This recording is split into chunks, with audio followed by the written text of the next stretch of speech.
Shehe tunyonnyole omukyala wafiirwa bbaawe ateekwa okwefunga omuzigo omuyingira, kituufu si kituufu? Abakyala abasanga obuzibu ng'afiiriddwa munne, naye kibalina okusooka okumanya nti munne tasobola kudda, bo balina endowooza nti akumawo ekiro ne babeera bonna. Omuntu amala okufa taliddamu kukomawo wano ku nsi wadde okulinnyako mu maka ge, agenze mu hayatul baruzakhiya, obulamu obuggalire, tamanye na biri maka ge era taliddawo.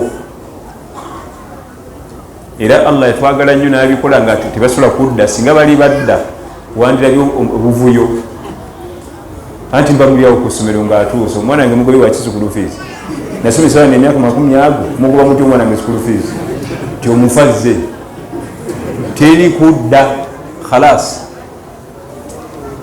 Kati abakyala balowooza mbu omufu akomawo. Omufu obulamu bwalimu n'ebyo tabitegeera kati nti byali bibadde nawo ebyokwerigonba. Omuntu amala okufa aba agenze mu bulamu kika kirala, obutalimu kulya mmere, kunywa mazzi, temulimu mpewo na bbugumu nti ebbugumu lingi mugire, tamanyi nakumanya nti waliwo n'ebyomukwano.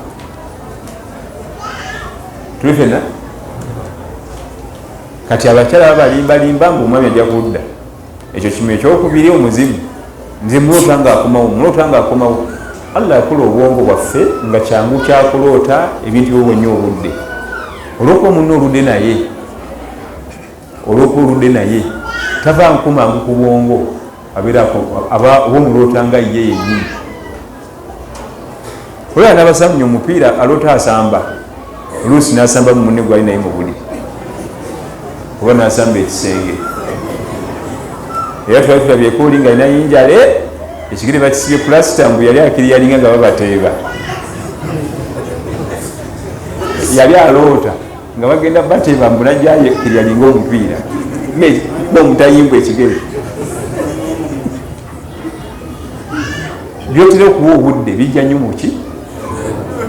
Then ebyokugamba nti akomawo omwami, ekyo kiriyo, ekyo ekiriyo. Ekirala okwesumira ku dduwa, adhikaari z'okwebaka, adhikaari nga bukedde, adhikaari z'ekiro, edduwa z'ebifo, agenda mu manju avuddeyo, agenda mu katale, edduwa ez'ebifo byonna kiyinza okuyambako insha allahu taala. Naam. Ekibuuzo kisemba kyensaba ombuulire ekituufu kyennyini abakyala bayungira enviiri, kituufu okuziyungirako oba si kituufu? Okuyunga enviiri nabbi yagamba nti laana allahu alwasila walmustawsila. Allah yakolimira omukyala ayunga enviiri ne gwe bayungako kubanga aba afeera. Okuyunga enviiri tekikirizibwa, leka kenzo kaweke waffe toyongerako. Omukyala yakolimirwa ayongerako enviiri aba afeera bba, kubanga bba yaziraba, ffe siziraba ziba mu hijabu. Ate nooziraba zibeera muki? Mu hijabu. Ate kati bwazeyongerako ne batuuka ewaka najjako hijabu, bba yazikola ki? Obutafeera bba, lekako ezo ezaffe eza bulijjo. Nekirala enviri zeyinga kumanyi gye ziva.